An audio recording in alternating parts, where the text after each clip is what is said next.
सीधा रुक करेंगे भोपाल की तरफ। तो भोपाल से हमारे संवाददाता गब्बर सिंह ठाकुर हमारे साथ जुड़ चुके हैं। गब्बर, आज क्या क्या खबरें दिन भर प्रदेश में सुर्खियों में बनी रहने वाली है?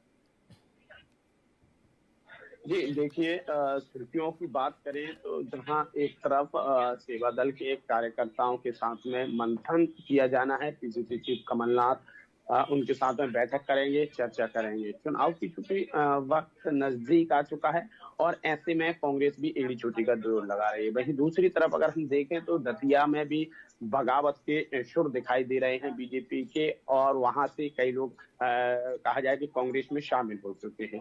वहीं दूसरी तरफ निवाड़ी कहें या बुंदेलखंड कहें, बुंदेलखंड में भी चूंकि बगावत के सुर दिखाई दे रहे हैं, तो कुछ लोग आज कांग्रेस की सदस्यता भी लेंगे, कांग्रेस में शामिल होंगे। वहीं दूसरी तरफ अगर हम देखें कि अभी प्रेजेंट टाइम में सबसे बड़ी जो खबर निकल के सामने आ रही है वो मंत्रिमंडल के विस्तार को लेकर के निकल के आ रही है कि मंत्रिमंडल का विस्तार किया जा सकता है। 3 से 4 नाम चूंकि लाइन में चल रहे हैं कि 3 से 4 लोगों को मंत्री मंडल में जगह मिल सकती है। इसी को लेकर के कल से विशेष तौर से कवायद शुरू की गई है। आपको बता दें कि अभी हाल ही में सुबह नरेंद्र सिंह तोमर, बीजेपी के प्रदेश अध्यक्ष बीडी शर्मा, चूंकि जिनका नाम चल रहा है राहुल लोधी, वो सीएम हाउस में थे। सीएम हाउस में बैठक चल रही थी। राहुल लोधी को सुबह सुबह बुलाया था, तो आज सुबह राहुल लोधी छतरपुर से यहाँ भोपाल पहुंच चुके थे। राजेंद्र शुक्ल भी भोपाल पहुंच चुके हैं, गौरीशंकर बिसेन भी भोपाल पहुंच चुके हैं। इन 3 लोगों के नाम की, राजेंद्र शुक्ल, गौरीशंकर बिसेन और राहुल लोधी, इन 3 लोगों के नाम की विशेष तौर से चर्चा चल रही है कि कभी भी राजभवन में इनको मंत्रिमंडल में शामिल करने के लिए शपथ दिलाई जा सकती है। सुबह से ही ये कहा जाए कि अफरा तफरी का माहौल है। वहीं दूसरी तरफ एक और नाम निकल के सामने आ रहा है, हालांकि उस पर अभी टीवी 24 कंफर्म नहीं करता है, क्योंकि इंदौर से राजेंद्र मेंदोला बड़ा नाम है, बड़ा जज्बा है, और कहा जाए कि वो राजनीति में एक अपनी पहुंच भी रखते हैं, राजनेताओं में भी अपनी पकड़ रखते हैं। तो राजेंद्र मेंदोला जो कि एक रमेश मेंदोला जो कि एक कद्दावर नेता है, और विशेष तौर से उन्हें सामाजिक कार्यक्रमों के लिए जाना जाता है कि सामाजिक कार्यक्रम वो अधिक करते हैं। तो इनका भी नाम निकल के सामने आ रहा है। हालांकि अब कब होगा, अभी हालांकि just Narendra Singh Tomar, BD Sharma CM house से निकले, उसके बाद में मुख्यमंत्री शिवराज सिंह चौहान भी सीएम हाउस से स्टेट हैंगर के लिए रवाना हो गए हैं।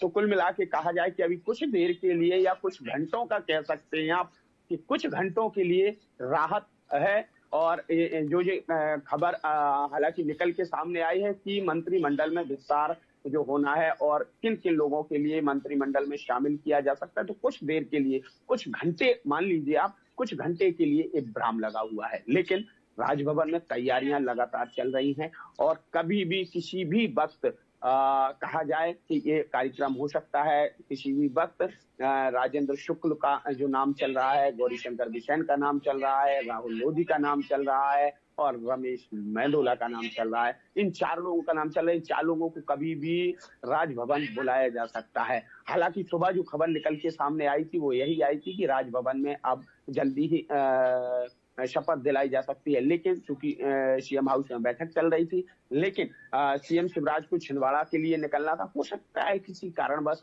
या जो भी मंथन अभी पूरा नहीं हो पाया हो, तो इस वजह से इस कार्यक्रम में थोड़ा सा विराम लग गया है। लेकिन जल्दी ही हो सकता है कि शाम तक शपथ ग्रहण समारोह हो जाए। सीएम शिवराज अभी हालांकि स्टेट हैंगर के लिए निकले। लेकिन जहां दूसरी तरफ अगर हम बुंदेलखंड की बात करें कि राहुल लोधी, जो कि राहुल लोधी का नाम सामने आया है, वो क्यों आया है?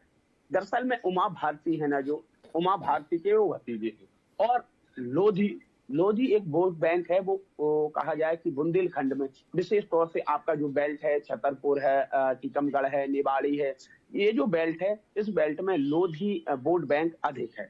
और ऐसे में अगर राहुल लोधी के लिए मंत्रिमंडल में जगह मिलती है तो स्वाभाविक है जो लोधी वोट बैंक है वो बीजेपी के खाते में पहुंचेगा। और इसी को देखते हुए कहा जाए राहुल लोधी का नाम सामने आ रहा है। जी गब्बर, नजर बनाए रखिएगा, हम आपसे अपडेट लेते रहेंगे।